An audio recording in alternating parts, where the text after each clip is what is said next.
What did you get out of this workshop? A lot, honestly.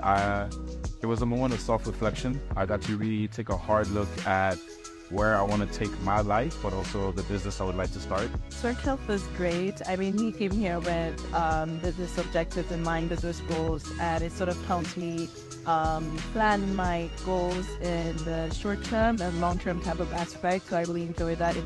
It made me think deeper into how I should plan my goals for the rest of the year and the upcoming years.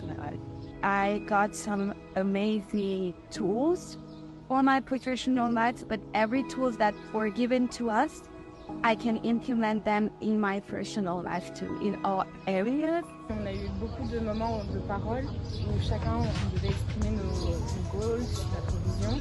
C'est super intéressant aussi de voir les visions des autres et de pouvoir se challenger, se dire ah oui, en fait mes goals ne sont pas aussi poussés que ça. The main lesson I took out of this workshop is that don't put limits on yourself. Put some